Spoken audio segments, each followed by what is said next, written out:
நாம் எல்லாம் அவரவர்களுடைய அறிவு, திறன், நம்முடைய நன்னடத்தை, சமுதாயத்தில் நாம் என்னவா இருக்கணும்? சுய ஒழுக்கம், சமுதாய ஒழுக்கம், இந்த ரெண்டு தான் நம்ம கற்றுருக்கோம் இல்லையா? அவங்க மட்டும்தான் இதில் இணைய முடியும், இது எல்லாரும் வந்துட முடியாது. ஆகவே ஐயா அருமையாக சொன்னாங்க. நிச்சயமாக உங்களுடைய இது நாம் பண்ணலாம், நம்ம முருகப்பெருமான் தான் பண்ணலான்னு நினைக்கிறேன். அந்த அருளாளியும் பல மகான் அவர்களோட இருந்தது தான் 18 சித்தர்கள். அவங்களுடைய சிசில் எத்தனை கோடி பேர் இருக்காங்க அதெல்லாம் நமக்கு தெரியாது. அப்போ அவங்களுடைய வழிகாட்டுதுன்னா அகஸ்தியருக்கு பேர் யாரு? அப்புறம் வள்ளலாரே ஒரு பெரிய மகான், அவருக்குள்ள எத்தனை பேர்? நீங்கள்லாம் மகான் தானே. அசுர குணங்களை நீக்கி நற்குணங்களை கொண்டு வரதான் நம்முடைய வேலை. அதை தான் நம்ம செய்ய போகிறோம்.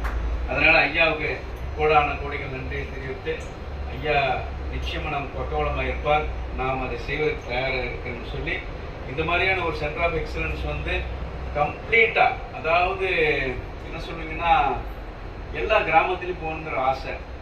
ஏன் நம்ம இந்த விஷன் 10,000 இருக்கு இல்லையா? இது மில்லட்ஸுங்கிறது ஒரு உணவு.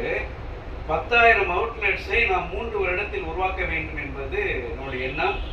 அதே இது ஒரு பெரிய கார்பரேட் நிறுவனமாக 5 வருஷத்துக்கு ஆகணும். 10,000 கோடி டர்ன் ஓவர் வரும்போது நீங்கள் தனி அரசாங்கம் இது இன்னைக்கு எப்படி எல்என்டி இயங்குது இல்லையா? அது மாதிரி வரணும். அது எல்லோரும் உறுப்பினர் அவர்கள், எல்லோரும் எல்லாம் கிடைக்க வேண்டும். யாரும் இதற்காக இயங்கக்கூடாது. எல்லாரும் சந்தோஷமாக வாழணும். வள்ளலார் சொன்னது மாதிரி இந்த சில விஷயங்கள்லாம் இருக்கு இல்லையா?